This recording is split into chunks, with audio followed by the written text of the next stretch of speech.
ہر قسم کے روحانی اور جسمانی مسائل اور وظائف کے لیے پیر عبد المالک الوی چینل کو سبسکرائب کریں۔ بسم اللہ الرحمن الرحیم، نحمدہ ونصلی ونسلم علی رسولہ الکریم،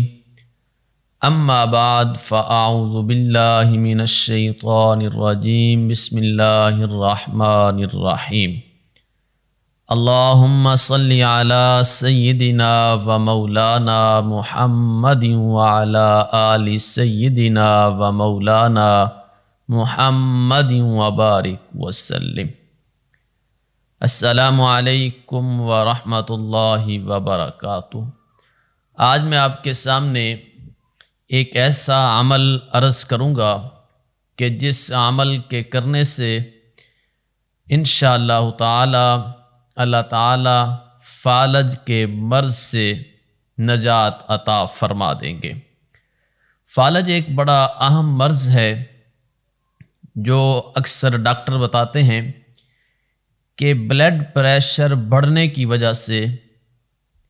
اس کا اٹیک ہوتا ہے، جس سے جسم کا ایک حصہ مفلوج ہو جاتا ہے اور بندہ بڑی ذہنی اذیت کا شکار ہوتا ہے جب انسان کو فالج کی شکایت ہوتی ہے۔ جب ایک حصہ ہی پورا مفلوج ہو جائے تو انسان آدھا بیکار ہو جاتا ہے، بیٹھنے سے، اٹھنے سے، کھانے سے، حتیٰ کہ بیت الخلاء جانے سے بھی وہ بندہ محتاج ہو جاتا ہے، جس وجہ سے وہ ذہنی مریض بننا شروع ہو جاتا ہے کہ میرے ساتھ یہ کیا معاملہ ہوا، میں تو بہت سکون کے ساتھ زندگی گزار رہا تھا، اچانک یہ جو میرے اوپر بیماری آئی ہے، اس وجہ سے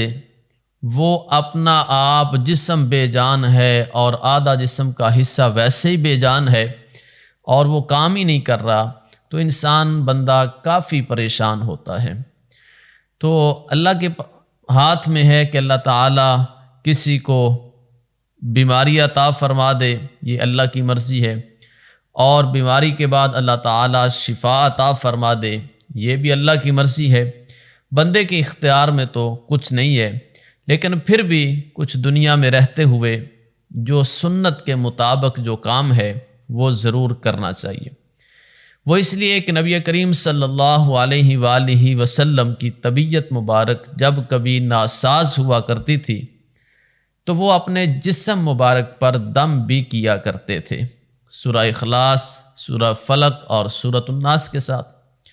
تو اسی طرح علاج کروانا بھی نبی کریم صلی اللہ علیہ وآلہ وسلم کی سنت مبارکہ ہے۔ تو اس لیے جب بھی کوئی بھی بندہ بیمار ہو تو اس کو چاہیے کہ کسی معالج کے پاس جائے، ڈاکٹر کے پاس جائے، وہ اچھا حکیم ہے تو اس حکیم کے پاس جائے اور اپنا معائنہ، چیک اپ اور اپنا علاج فوراً کروائے۔ تو اس کے ساتھ ساتھ کچھ قرآنی اعمال ہیں، ان اعمال کو بھی اپنی زندگی کا حصہ بنائے تاکہ اللہ تعالیٰ اس کے جسم میں روحانی طاقت عطا فرمائے۔ جب قرآنی اعمال کرے گا، صبح شام کی اذکار کرے گا، تو ایک روحانی طاقت اللہ تعالیٰ اس کے جسم کو عطا فرما دیتے ہیں۔ اور جن بھی مانتے ہیں کہ جب بھی کوئی بندہ قرآن پاک کی تلاوت کرتا ہے تو اللہ تعالیٰ ان اپنے بندوں کو ایک روحانی طاقت عطا فرماتے ہیں۔ اور دوسری بات، حضرت ابو ہریرہ رضی اللہ عنہ فرماتے ہیں کہ اللہ تعالیٰ سے جب دعا کرو تو قبولیت کا یقین کر کے دعا کیا کرو، یعنی کہ اللہ تعالیٰ مجھے دیکھ بھی رہا ہے، سن بھی رہا ہے، اور میری دعا سن کر میرا اللہ میری دعا کو قبول بھی فرما لے گا۔ غافل بندے کی دعا جو بے دھیانی میں مانگی جاتی ہے، اللہ تعالیٰ اس بندے کی دعا کو قبول نہیں فرماتے۔ حضرت ابو ہریرہ رضی اللہ عنہ فرماتے ہیں کہ اللہ غافل بندے کی دعا کو قبول نہیں فرماتے۔ تو اس لیے ہمیں چاہیے کہ غفلت میں دعا نہ مانگی جائے، بے دیانی میں دعا نہ مانگی جائے، بلکہ اللہ پر یقین رکھ کر دعا مانگی جائے اور پوری توجہ اور دھیان اور یکسوئی کے ساتھ جب بندہ بیٹھتا ہے اللہ کے سامنے عاجزی انکساری کے ساتھ بیٹھ کر جب وہ بندہ دعا مانگتا ہے تو اللہ تعالیٰ اپنے بندے کی ضرور دعا کو قبول فرما لیتے ہیں۔ تو بات یہ کر رہا تھا کہ فالج کا جو اٹیک ہے یہ کافی انسان کو پریشان کر دیتا ہے۔ میرے والد صاحب کے ایک دوست تھے، تو ان کو پتہ چلا کہ وہ بیمار ہیں، تو میں اپنے والد صاحب کے ساتھ ان کی عیادت کے لیے وہاں پر پہنچا۔ تھوڑا عرصے کی بات ہے، تو جب ہم وہاں پر پہنچے تو ان کی طبیعت دیکھی، بڑھاپا بھی تھا اور ان کو فالج کا مرض تھا اور ساتھ شوگر بھی تھی۔ تو کافی عرصے کے بعد تقریباً 10-12 سال کے بعد ملاقات ہوئی، تو جب ان کو دیکھا گیا تو فالج کا مرض تھا اور فالج کی وجہ سے ان سے بولا بھی نہیں جا رہا، کیونکہ جب فالج کا اکثر اٹیک ہوتا ہے تو کئی دفعہ ایسا بھی ہوتا ہے کہ وہ اٹیک جو ہے وہ زبان پر بھی اثر کرتا ہے اور بولنا جو ہے وہ مشکل ہو جاتا ہے، اگر کوئی بولتا ہے تو اس کی سمجھ ہی نہیں آتی۔ تو اسی طرح جب ہم وہاں پر پہنچے تو ہم نے دیکھا کہ جب وہ گفتگو کرتے تھے تو سمجھ نہیں آتی تھی، خیر اندازے سے کچھ باتیں سمجھ آتی تو ان کا جواب دے دیا جاتا۔ خیر انہوں نے مہمان نوازی کے لیے کہ ایک بندہ 10-12 سال کے بعد کوئی دوست ملے تو دل میں ایک عجیب سی محبت بھی جاگتی ہے اور سکون بھی ملتا ہے، تو وہ گھر والے چائے وغیرہ بنا رہے تھے تو ان کو تھا کہ جلدی لے کر آئیں، اصل میں وہ یہ بات کہنا چاہ رہے تھے۔ تو میرے والد صاحب کے جو دوست تھے انہوں نے اپنے بیٹے کو متوجہ کر کے ان سے ایک بات کہی، ان کو سمجھ نہیں آئی، کہنا وہ یہ چاہ رہے تھے کہ جلدی لے کر آؤ چائے۔ دوسری بار پھر کہا، تیسری بار پھر کہا تو ان کے بیٹے کو سمجھ نہ آئی، تو میں دیکھ رہا تھا، سمجھ مجھے بھی نہیں آ رہی تھی۔ اب جب 3 مرتبہ کہا تو ان کے بیٹے کو سمجھ نہ آئی تو اپنے سر پر زور زور سے ہاتھ مارنے لگے اور رونے لگے کہ میرے بیٹے کو میری سمجھ نہیں آ رہی، کہ اتنی تکلیف تھی انہیں کہ جب میں بولتا ہوں تو نہ میری بیوی کو سمجھ آتی ہے نہ میرے بچے کو سمجھ آتی ہے، تو میں بہت پریشان ہوں۔ یعنی کہ یہ بیماری جو ہے انسان کو بہت اذیت کا شکار کرتی ہے، کہ بہت اذیت میں بندہ چلا جاتا ہے جب یہ فالج کا حملہ ہوتا ہے، فالج کا اٹیک ہوتا ہے۔ تو میں نے ایک واقعہ پڑھا اور اس واقعے کے اندر کچھ قرآنی آیات تھیں جن کو پڑھا گیا اور ان کو پڑھ کر دم کیا گیا اور دم کر کے وہ پانی پیا گیا تو اللہ تعالیٰ نے فالج والے مرض سے اس بندے کو شفا عطا فرما دی۔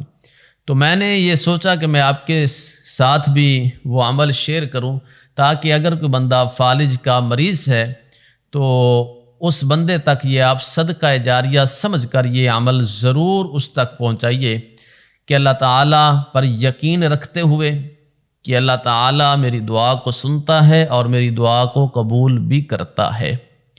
اور دوسری بات، قرآن شفا بھی ہے، رحمت بھی ہے اور برکت بھی ہے۔ جب قرآن پڑھ کر دم کروں گا تو انشاءاللہ الکریم اللہ تعالیٰ مجھے ضرور شفا عطا فرمائیں گے۔ اگر آپ ڈاکٹر سے علاج کروا رہے ہیں تو ڈاکٹر سے علاج کرواتے رہیں، علاج کروانا سنت ہے۔ آپ کسی حکیم سے علاج کروا رہے ہیں اور آپ کو یقین ہے کہ وہ اصلی حکیم ہے اور صحیح حکیم ہے تو آپ اس سے بھی اپنا علاج کرواتے رہیں، علاج کرواتے رہیں اور ساتھ ساتھ یہ عمل بھی کر لیں۔ مجھے یقین ہے کہ انشاءاللہ الکریم اگر آپ یقین کے ساتھ، کیونکہ جو میں نے حضرت ابو ہریرہ رضی اللہ عنہ کا فرمان مبارک اور حدیث مبارکہ آپ کے سامنے پیش کی ہے، اس حدیث مبارکہ کا مفہوم یہی ہے کہ اگر بے دیانی میں، جس طرح آپ سمجھ لیں کہ اگر کسی بندے سے کہا جائے نا کہ آپ یہ عمل کریں تو اللہ تعالیٰ آپ کو ضرور شفا عطا فرمائیں گے، تو اس بندے کی زبان پر ایک عجیب سا لفظ آتا ہے۔ وہ کیا آتا ہے؟ پہلے بھی بڑے ڈاکٹروں سے علاج کروایا ہے، بڑے حکیموں سے علاج کروایا ہے اور کئی جگہ سے دم بھی کروایا ہے، تو پہلے بھی بڑے نسخے آزمائے ہیں، تو اب یہ عمل بھی آزما لیتے ہیں۔ اس کا مطلب یہ ہے کہ یقین نہیں ہے کہ آزما لیتے ہیں، اگر شفا مل گئی تو ٹھیک ہے، نہ ملی تو کوئی نہیں، خیر ہے۔ اس کا مطلب ہے یقین نہیں ہے۔ اول نمبر یہی ہے کہ حضرت ابو ہریرہ رضی اللہ عنہ کا کہنے کا مطلب ہی یہی تھا کہ اللہ پر یقین رکھ کر پھر دعا کریں تو اللہ تعالیٰ قبول کرے گا۔ غفلت میں مانگی ہوئی دعا کو اللہ قبول نہیں فرماتا۔ تو اس طرح غفلت میں رہ کر آپ قرآن کو پڑھیں اور ایسے ہی کہیں کہ ہم آزما لیتے ہیں، تو پھر شفا ملنا مشکل ہے۔ کہ اللہ تعالیٰ کے پاک کلام کے متعلق یا اللہ تعالیٰ کی ذات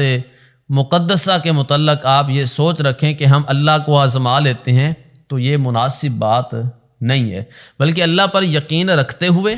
قرآن مجید پر یقین رکھتے ہوئے، اور نبی محمد صلی اللہ علیہ وآلہ وسلم کے فرمان مبارک پر یقین رکھتے ہوئے۔ نمبر 1،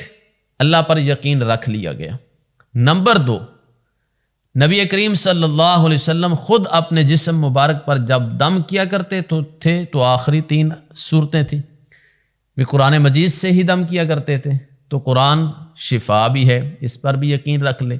پھر آپ اس بات پر یقین رکھیں کہ قرآن، اللہ کے نبی نے فرمایا کہ قرآن شفا بھی ہے، رحمت بھی ہے، برکت بھی ہے، اور قرآن خود بھی کہتا ہے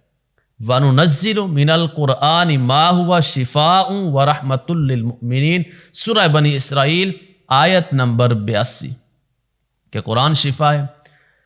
اب جب قرآن بھی شفا ہے اور دم بھی کرنا چاہیے اور اللہ پر بھی بندے نے یقین رکھ لیا ہے، تو پھر یہ عمل کرے گا تو انشاءاللہ الکریم اللہ تعالیٰ اس بندے کو یقیناً شفا عطا فرمائیں گے۔ اب میں وہ واقعہ آپ کے سامنے رکھتا ہوں اور اس کے بعد آپ کے سامنے وہ قرآنی عمل بتاتا ہوں جو خاص فالج کے مریض کے لیے ہے، کہ اللہ تعالیٰ نے ان قرآنی آیات کی برکت سے فالج سے شفا عطا فرمائی۔ حضرت امام قتیبہ رحمۃ اللہ علیہ فرماتے ہیں کہ میں حج کے لیے مکہ مکرمہ گیا۔ حج مکہ مکرمہ ہی ہوتا ہے، تو طواف کرتے ہوئے میں ایک جماعت کے ساتھ تھا، تو میں نے ایک شخص کو دیکھا، تو جب میں نے اس شخص کو دیکھا تو وہ شخص فالج کے مرض میں مبتلا تھا۔ خیر کچھ دن بعد میں نے پھر اس شخص کو دیکھا تو وہ بالکل شفا یاب اور بیت اللہ کا طواف کر رہا ہے۔ میں اس کی حالت دیکھ کر بڑا حیران ہوا، تو میرا دل چاہا کہ میں اس بندے سے پوچھوں تو صحیح کہ تو نے کون سا ایسا نسخہ استعمال کیا یا کون سا ایسا عمل کیا یا کس ڈاکٹر سے یا کون سے حکیم سے تم نے دوائی لی ہے کہ اللہ تعالیٰ نے تم پر رحم کیا اور تمہیں شفا عطا فرما دی ہے۔ تو حضرت امام قتیبہ رحمۃ اللہ علیہ نے اس شخص کو روکا اور روک کر پوچھا کہ اللہ تم پر رحم کرے، میں نے پہلے دیکھا تھا کہ تم فالج کے مرض میں تھے، لیکن آج میں نے دیکھا کہ آج تم خود طواف کر رہے ہو اور صحت یاب بھی ہو، تو یہ اللہ تعالیٰ نے تم پر کیسے کرم فرمایا؟ تو جب یہ بات پوچھی تو وہ شخص کہنے لگا کہ حضرت میں واقعی فالج کے مرض میں مبتلا تھا اور انتہائی پریشانی کی کیفیت میں تھا کہ مجھے کچھ سمجھ نہیں آ رہا تھا، لیکن ایک دن میں نے سوچا کہ میں ایک عمل کرتا ہوں، تو میں نے وہ عمل کیا تو اللہ تعالیٰ نے مجھے شفا عطا فرما دی۔ تو حضرت امام قتیبہ رحمۃ اللہ علیہ نے پوچھا کہ وہ کون سا عمل تھا؟ تو وہ شخص کہنے لگا کہ میں طواف کرنے کے بعد میں زمزم کے کنویں پر پہنچا۔ جب اس کنویں پر پہنچا تو میرے پاس ایک دوات تھی، تو میں نے اس دوات میں زمزم کے پانی کو ڈال لیا۔ جب پانی کو ڈال لیا تو میں نے ایک کاغذ لیا اور اس کاغذ پر میں نے سورہ حشر کی آخری 3 آیات لکھی، اور 3 آیات هو اللہ الذی لا الہ الا هو عالم الغیب والشہادۃ هو الرحمن الرحیم، هو اللہ الذی لا الہ الا هو الملك القدوس السلام المؤمن المهيمن العزيز الجبار المتكبر سبحان الله عما يشركون هو الله الخالق البارئ المصور له الأسماء الحسنى يسبح له ما في السماوات والأرض وهو العزيز الحكيم۔ ان 3 آیات کو میں نے اس کاغذ پر لکھا آب زمزم کے ساتھ، یعنی کہ جو میرے پاس دوات تھی اس میں سیاہی ہوگی، اس میں آب زمزم کا پانی ڈال لیا، میں نے اس کاغذ پر لکھا اور لکھ کر میں نے اس کو پانی میں ڈال لیا۔ پھر میں نے وہ آیات جو ہیں جو میں نے لکھی اس کاغذ کو پانی میں ڈالا، اور پانی میں ڈال کر میں نے وہ پانی اپنے جس حصے پر، جو حصہ دایاں تھا یا بایاں تھا، اس پورے حصے پر ہاتھ سے وہ پانی پھیرا اور اس پانی کو پی لیا۔ پھر میں نے اللہ سے دعا کی کہ یا اللہ، میں نے تیرے نبی کے فرمان کو سنا تھا کہ آب زمزم میں شفا ہے، میں نے یہ فرمان بھی سنا تھا کہ قرآن بھی شفا ہے۔ اے اللہ، تو شفا دینے والا ہے، تو اے اللہ، میں نے زمزم اسی مقصد کے لیے اس کی سیاہی بنائی، اور میں نے لکھا بھی اسی وجہ سے کہ قرآن شفا ہے، اور تیرے سامنے ہاتھ پھیلا کر دعا کر رہا ہوں کہ اے اللہ مجھے شفا عطا فرما۔ وہ شخص کہنے لگا کہ حضرت، میں نے صرف یہی عمل کیا، اور میں نے کچھ پانی پی لیا اور کچھ پانی اپنے جسم پر پھیر دیا، تو اللہ تعالیٰ نے مجھے شفا عطا فرما دی۔ اور انہوں نے یہ بھی فرمایا کہ حضرت، صرف یہ 3 آیات نہیں، 22، 23، 24، 3 آیات نہیں، بلکہ سورہ بنی اسرائیل کی ایک آیت نمبر 82، وَنُنَزِّلُ مِنَ الْقُرْآنِ مَا هُوَ شِفَاءٌ وَرَحْمَةٌ لِّلْمُؤْمِنِينَ، یہ آیت بھی ساتھ لکھی تھی۔ تو اب یہ آپ عمل سمجھ لیں کہ سورہ حشر کی آخری 3 آیات اور سورہ بنی اسرائیل کی آیت نمبر 82، سورہ حشر کی 22، 23، 24 نمبر آیت، سورہ بنی اسرائیل کی آیت نمبر 82، یہ 4 آیات آپ نے لکھ لینی ہے۔ ایک پانی میں اس کو حل کر لینا ہے، وہ پانی پی بھی لینا ہے، اور فالج اگر کسی شخص کو ہے تو وہ اپنے اس حصے پر اس پانی کو ہاتھ لگا کر ایسے پھیر دے کہ اس حصے پر وہ پانی لگا دے، تو انشاءاللہ تعالی اللہ تعالی یقیناً اس بندے کو شفا یاب فرما دیں گے، کیونکہ یہ مرض جو ہے یہ کافی انسان کو، بندے کو پریشان کرتا ہے۔ تو اللہ سے دعا بھی ہے کہ اللہ تعالی جتنے لوگ بیمار ہیں سب کو شفا عطا فرمائے، جتنے مسلمان پریشان ہیں اللہ سب کی پریشانی کو دور فرمائے، جو مصیبت میں ہیں اللہ ان کے لیے آسانیاں فرمائے، جو اس دنیا سے جا چکے ہیں اللہ ان کی کامل مغفرت، کامل بخشش فرمائے۔ اللہ تعالیٰ ان سب کو جنت الفردوس میں اعلیٰ مقام عطا فرمائے۔ اللہ تعالیٰ ہم سب کو ہدایت نصیب فرمائے۔ اللہ تعالیٰ شیطانی شر، انسانی شر سے ہم سب کو محفوظ فرمائے۔ اللہ تعالیٰ قرآن و سنت کے مطابق زندگی گزارنے کی توفیق نصیب فرمائے۔ وآخر دعوانا ان الحمد للہ رب العالمین۔